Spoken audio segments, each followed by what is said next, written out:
Hello everyone, नमस्कार मेरे प्यारे दोस्तों। जो जोसा काउंसलिंग था मेरे भाई, उससे जो सीट अलॉटमेंट होता है विभिन्न आईआईटी एनआईटी के लिए, तो यार उसका पहला राउंड जारी हो चुका है। तो उसी से रिलेटेड न्यूज है, आइए देखते हैं एक बार कि क्या है।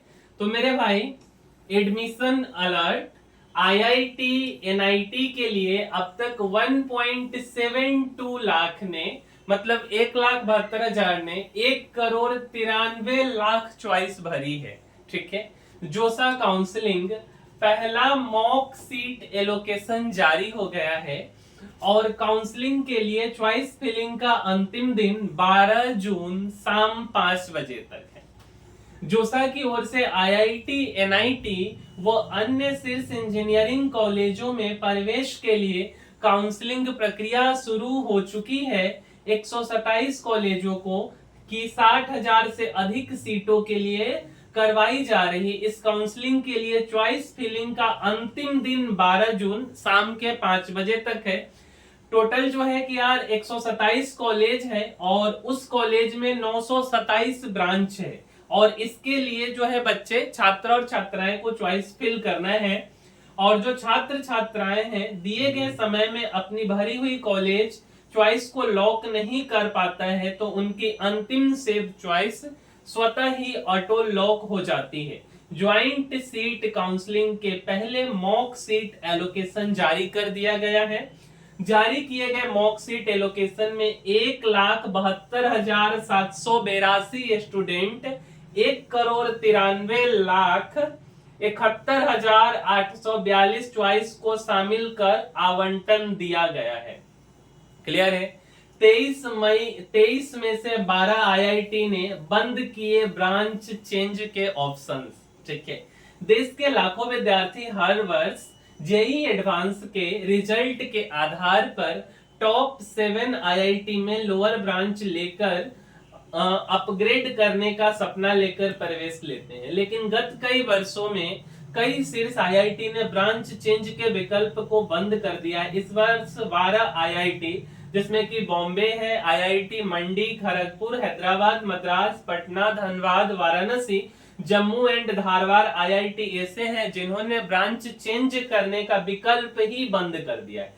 अगर हम 11 आईआईटी के बाद बात करें, जिसमें दिल्ली, इंदौर, जोधपुर, कानपुर, गांधीनगर, रुड़की, रूपर, भिलाई, गोवा, पलक्कड़ एवं तिरुपति ने अभी भी ब्रांच चेंज के विकल्प को रखा हुआ है। इसी प्रकार 32 एनआईटी में से 11 एनआईटी ने ब्रांच चेंज का विकल्प दिया हुआ है, जिनमें जालंधर, भोपाल, अगरतला, दुर्गापुर, गोवा, मेघालय, सिक्किम, मणिपुर, मिजोरम, उत्तराखंड एवं नागपुर शामिल है। इसके अतिरिक्त 21 एनआईटी में प्रमुख एनआईटी जयपुर, इलाहाबाद, कालीकट, सूरतकाल, कुरुक्षेत्र, तिरछी, वारांगल, सूरत जैसे एनआईटी ने ब्रांच चेंज के विकल्प को ही हटा दिया है। तो मेरे भाई, अब जब आप इधर इस आईआईटी या एनआईटी में एडमिशन लोगे तो आप ये मान के नहीं चलना कि इस बार लोअर ब्रांच में ले लेते हैं और फिर ब्रांच चेंज करा लेंगे, क्योंकि बंद है विकल्प।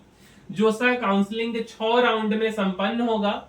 पहले मॉक सीट आवंटन के बाद छात्र छात्राएं अपनी भरी हुई कॉलेज चॉइस को एक बार अवश्य चेक कर लें कि उन्हें पहले मॉक सीट आवंटन में जिस कॉलेज ब्रांच का आवंटन हुआ है उनसे ऊपर कोई ऐसी कोई चॉइस तो नहीं है जो मिली ब्रांच से प्राथमिकता में कम हो, एवं मिली ब्रांच से नीचे कोई कॉलेज ब्रांच की चॉइस ऐसी तो नहीं है जो उस मिली ब्रांच से प्राथमिकता के ऊपर भरनी थी, क्योंकि एक बार लॉक करने पर भरी ब्रांच में कोई बदलाव संभव नहीं है। यह जोसा काउंसलिंग 6 राउंड में संपन्न होगी।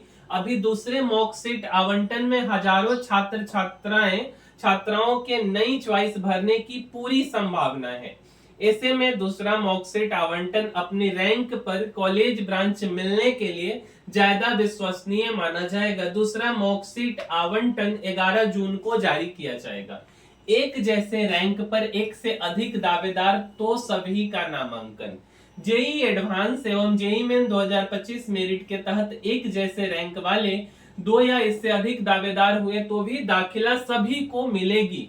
यदि किसी ब्रांच में एक ही सीट बची हो और एक जैसे रैंक वाले दावेदारों की संख्या 3 हो तो उनकी पसंदीदा ब्रांच में सीट देने के लिए अतिरिक्त सीट सुपर न्यूमरेरी सीट जोड़ी जाएंगी। जेई मेन की मेरिट में एक जैसे रैंक वाले 2 या अधिक दावेदार हुए और उसी सीट पर नामांकन की मांग करेंगे तो एनआईटी, आईआईटी समेत 128 अन्य शिक्षण संस्थानों में भी अतिरिक्त सीटें जोड़ी जाएंगी। अतिरिक्त सीट जोड़ने पर किसी भी आरक्षित सीट में कोई कटौती या छेड़छाड़ नहीं होगी, तो यह एक प्लस पॉइंट है। यह तो हो गया मेरे भाई जोसा काउंसलिंग और आईआईटी एनआईटी के सीट एलोकेशन के मॉक राउंड की बात। दूसरा कि मेरे भाई क्या है कि इन्वेस्ट करना है हम लोगों को नॉलेज में, और यार उसी नॉलेज में इन्वेस्ट करने से रिलेटेड हम वीडियो बनाते हैं स्टॉक मार्केट पे, म्यूचुअल फंड पे, और भी धीरे धीरे कोर्सेज आते जाएंगे। और हर एक वीडियो बहुत सिंपल है, बहुत काम का है।